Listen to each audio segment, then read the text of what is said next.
Hello everybody, and welcome to the Sewing Palace here in Helena, Montana.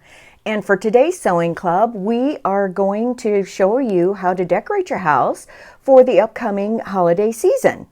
I'm Kathy Kipping. And I'm Charlene Mila. So let's get started. Our first project today is going to be a 60-inch round Christmas tablecloth. And we're going to, on that tablecloth, put a 3-thread overlock hem around the entire tablecloth, and we're going to make napkins to match. So the fabrics that we're going to be using are some beautiful different 108 wide fabrics that we have in the store for the holidays. You can see this beautiful poinsettia piece here that we're going to be using to make the tablecloth today. But we also have a beautiful boutique that's green and reds. We also have a beautiful gold and gray leaf tablecloth fabric that would be just beautiful for the holidays. So let's get started on sewing. So I've come upstairs so I can lay out this fabric for the tablecloth on a large table, which makes it much easier for cutting and for measuring. So this is 2 yards of our Christmas fabric, and it's 108 wide fabric. So it's our large fabric, and you're going to lay out the 2 yards, and then you're going to fold it because you want this to be on the fold. Here is the fold of the fabric and the salvage edges over here. We're going to pick this up at the fold and fold it in half. We're going to be going the other direction. So I'm going to bring it up from the top, and now I have a solid piece. The fold is here, and I'm going to be measuring from this corner. So we're going to lay it back out on the table, and then I want to make sure it's all even. Okay, so now I've relayed the fabric out on the table, and my folded edges are up here with that corner piece. So this is all on the fold here, and this is another fold going down this direction, okay? So if I lay my tape measure down, now I have about 54 inches long on the table and about 37 or 8 going this width direction. The tablecloth that I'm making is a 60-inch round tablecloth. So what I want to do is show you how I measure it so that I can get the rounded edge. Now, if you're making it on a rectangle or a square, it's a little bit easier, but when you're doing a rounded edge, it's a little bit trickier on how you measure. So I'm going to take this upper corner up here, and I'm going to bring those edges down to my fold. So all of this is on the fold right here. This is a fold, and this is a fold. And I'm just laying it down so that I kind of have a circle so that I can cut a semicircle on this arc right here. And the way I do that is because I want 60 inches, from this point down I'm going to measure 30 inches because that is the length that I need. And right here you have about 36 inches. So you could make it on 2 yards of fabric. You could make it 36 plus 36, which is 72. So you could still get a 70-inch round tablecloth also out of 2 yards. And as you see, there's extra fabric at this end for napkins or whatever else you would like to make. So I'm going to measure my 30 inches down, and I'm going to put a mark with my marking pen. I'm just using a yellow Sewline marking pen. And from this point, I'm going to pivot, and I'm going to continue marking the 30 inches as I go around from this pivot point. Okay? And I'm going to mark 30 inches all the way around. So I'm going to put quite a few marks all the way around on this 30 inches from this point up here. So you want to keep this a nice pointed area up here. Keep that tape measure on here and continue marking around that tablecloth on the 30 inches. Now, if you want a continuous line all the way around, for me, I made small marks all the way across. You can use, you can tie to your pen a string, and then you can mark it by going around like this and putting a pen in this hand and then joining all of those marks as you go from your 30 inches to get a solid mark all the way across. I put quite a few marks all the way across, and then I insert my cutting table, my mat, underneath here, and with my rotary cutter, follow that cutting line all the way around. Now, when you're using your serger, which we're going to put the trim on, the 3-thread overlock narrow hem, we're going to be serging it, so you'll be able to round off those corners as you go around when you are actually sewing the hem. Sitting at the brand new L890 air threading serger that we have now at the Sewing Palace.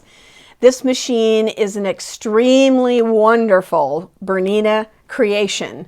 As you can see on the front of this new serger, it looks more like a sewing machine than a serger. But let me tell you, it's a powerful, beautiful new air threading serger. The lighted screen here gives you a choice of all the different overlock or cover and combo stitches. The L890 will do chain and cover stitching along with overlocking stitches. Our project today, we're going to be sewing with an overlock stitch, the 3-thread overlock. So we're going to go into the overlock here on the screen, and we're going to scroll down till we find 3-thread overlock right needle. It's a narrow seam, and it's going to give us all of the tension guides and all. It actually sets everything for you. You don't have to do any tension adjustments unless you want to change them. Now, I have changed the stitch width to 1 instead of the normal 2.5. As you can see right here on the screen, it's at 1 because I want my threads to be close together to look more like a satin stitch. And the first thing we're going to do is we are going to run a piece of fabric through here to get a sample to make sure that the machine is stitching correctly. We're going to place it right in the very front under the knife and run a sample so we can see what our stitch looks like.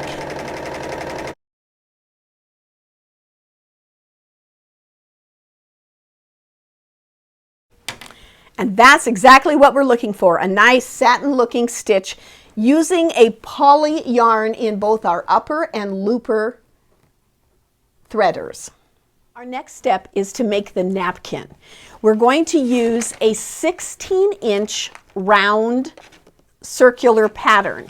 So you can do your napkins round, half round, or square, all kinds of different options for napkins.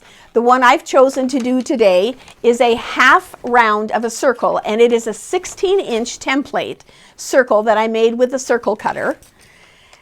I folded it in quarters, trimmed it on the edges in a half circle, and then I laid it out, as you can see here on the measurement. This is a 16-inch circle. So you're going to take 2 pieces. They are wrong sides together, so both of your right sides are out, and we're going to take it to our serger, and we're going to go all the way around this napkin. I'm going to place the napkin right in front of the knife, right here. We're going to lower our presser foot, and as we cut, we are cutting just a hair of fabric off as we go around the entire outside. I'm going to do the curved edge first. We're going to sew around, and then we're going to cut it off, and then we're going to sew the straight edge.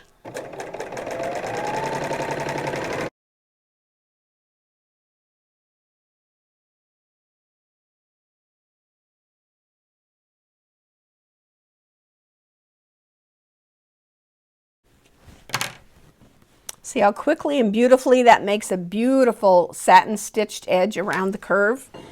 And the next step will be to go down this straight edge, and as you cut, you're going to cut these tabs off of the threads where you at the beginning and the end, And then we will seal them with some fray block when we're finished.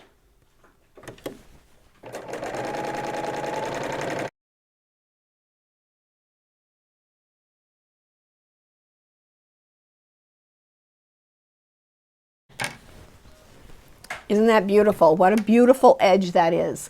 Now this is the very same stitch that you're going to do all the way around the outside curved edge of the tablecloth. Now you can do either a square tablecloth, rectangle, or round. I chose to do a round because my table for Christmas is round. How about towels for the holiday? Let's talk about those. They make great gifts. They decorate your house quite nicely, and they're wonderful hostess gifts. And they are quick and easy to whip up in no time at all, especially if you're using AccuQuilt dies and you love applique embroidery. AccuQuilt has their own embroidery that you can download off their website. Some of their designs are free, some of them you do have to pay for, but they come in 3 different types of embroidery. They do the satin stitch, a blanket stitch, and a decorative stitch. So you have your choices when you want to embroider which ones you want to use, and they come out beautifully. So for this towel that we're going to replicate, I used a black towel because I love how it reflects nicely on with the orange folly colors. We do have other towel colors available. And then also I used Stabil stick for my stabilizer. I like it because it's sticky, so that when I lay my towel on my hoop, if I don't position it right, I can just peel it right up and lay it right down. If you're using a plushy towel like these, or really nice guest bathroom towels, you would want to use this Stitch H2O, because this prevents the stitching from really sinking into your towels. And it is water soluble, so once you wash the towels, whatever remains that you don't pull off is washed away. And see, I've done it with these 2 towels, and they came out beautifully. We also have some wonderful toweling available, and these were really quick. And all you're really doing for these is doing a quick hem at the bottom once you cut your length of towel that you want to use.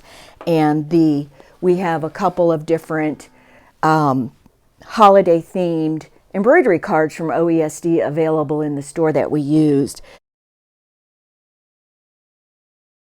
Now on the applique towel that I did here, I like to kind of zhuzh my towels up a little bit, so I just kind of have a little zinger piece of fabric down here.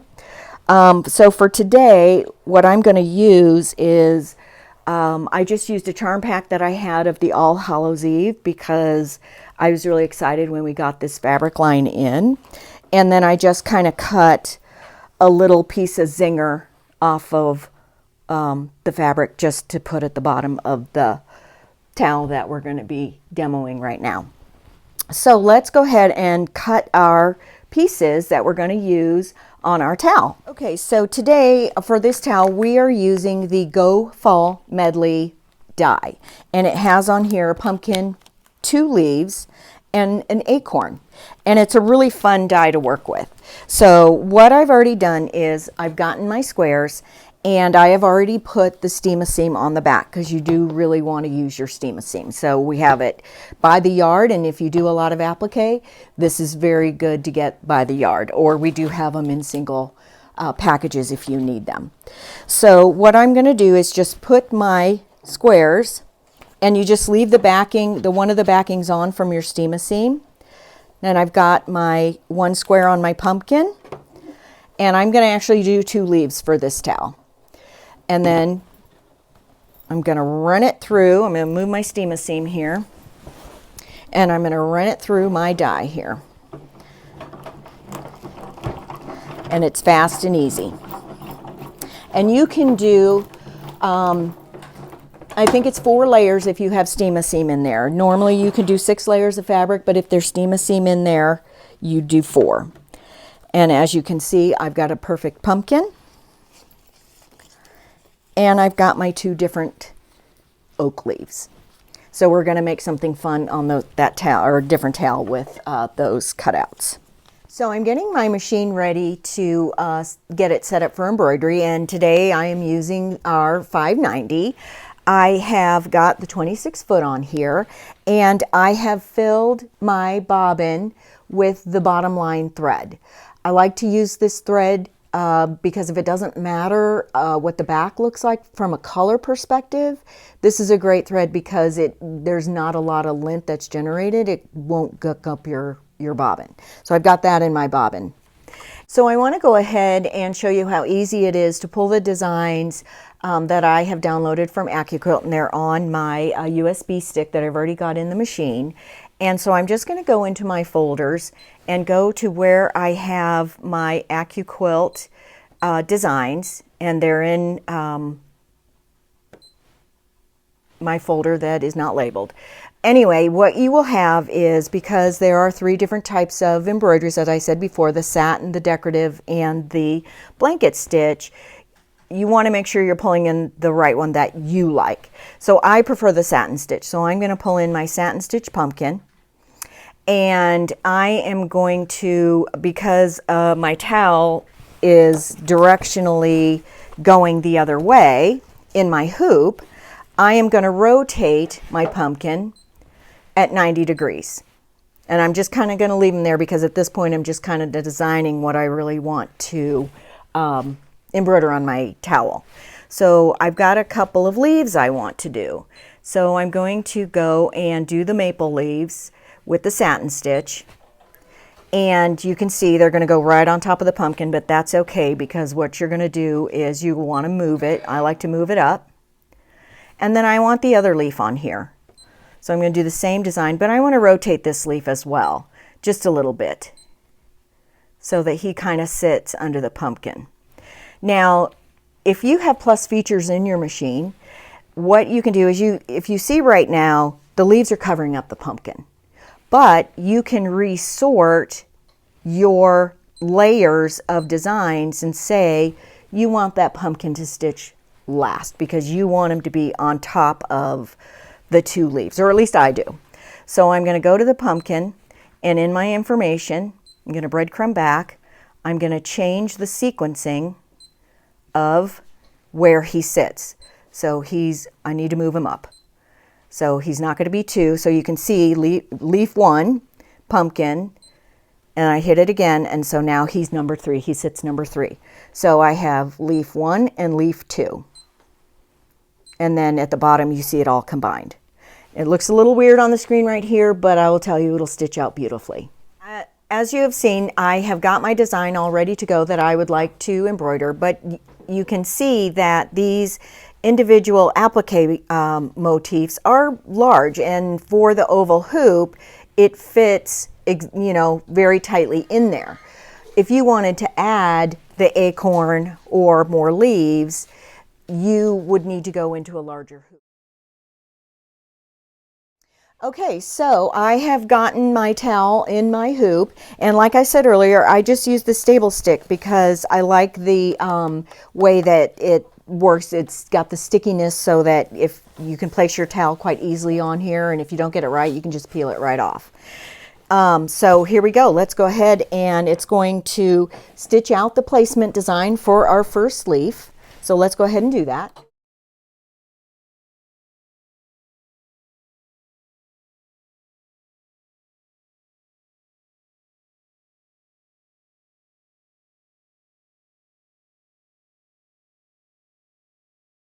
Okay, our next step is to place the fabric on our placement line, and remember to remove your steam seam from the back of it. And then you just kind of want to place your leaf within the lines here, and you try and get it as close as possible. If there may be a little bit of overlap there, but this satin stitch will take care of that. Now what I want to do is, I love this little clover iron because I can just iron the steam seam right down while it's still hooped. Because some of us don't have a small iron, you can also use a take your hoop off and use a small iron, but I kind of get lazy and I just kind of like to do that. All right, so the next step then is going to be the fabric place down line, tack down line. So we're going to go ahead and do that. After the fabric tack down, it will add embellishments before the satin stitching.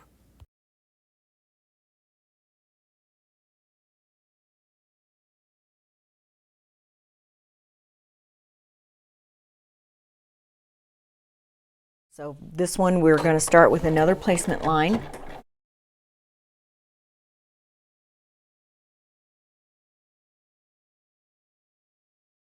You can see on the placement line that it overlapped the first leaf that we have already embroidered, and that's okay because we have overlapped the designs. Again, if you didn't want to do that, you could go into a bigger hoop.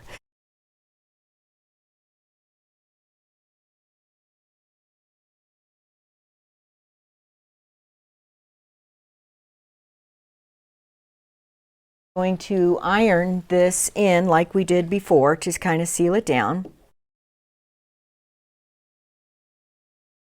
And the next step is it will do a zigzag tack down line for the fabric, and then we're going to do the veining of the leaf as well as the satin stitch.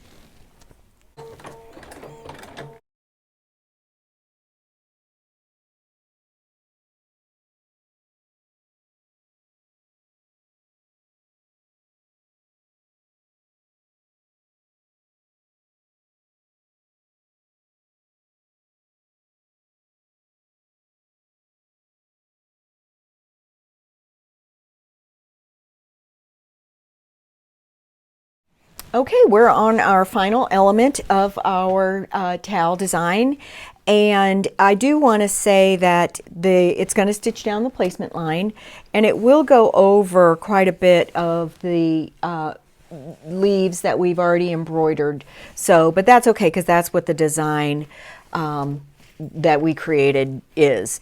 But the one thing I do want to mention is the beauty about the AccuQuilt and the dies that you use for applique embroidery is there's no trimming. Once you have your placement line and you put your piece of fabric down there, it's just doing the tack down line and then your final satin stitch. So you don't have to go around and trim those corners that sometimes are kind of hard to get into, which I love. So I think that makes it a lot easier when I'm doing applique embroidery. Okay, so let's go ahead and do our placement line.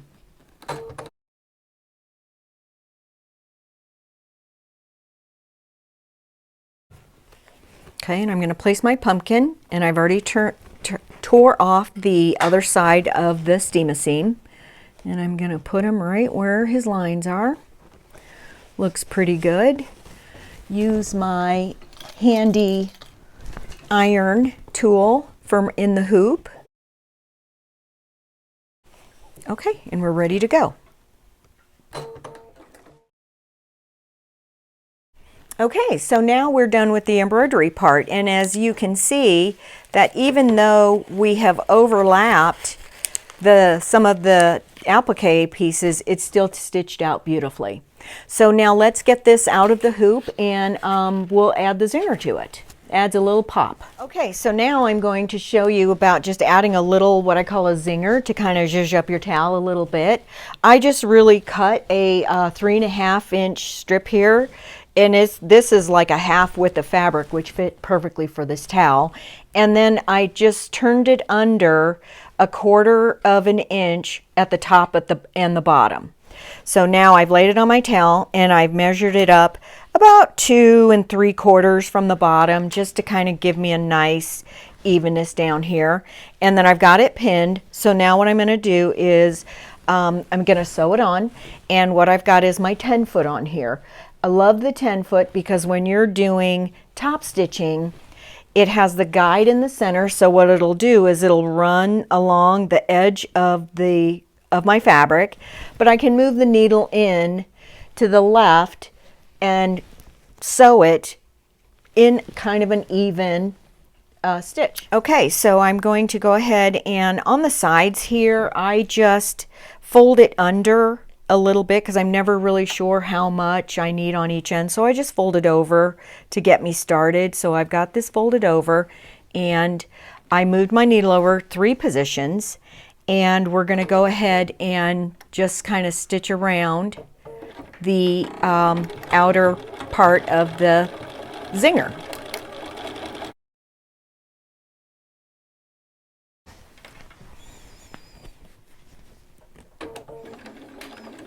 And you can see that the 10-foot just kind of glides along the fabric.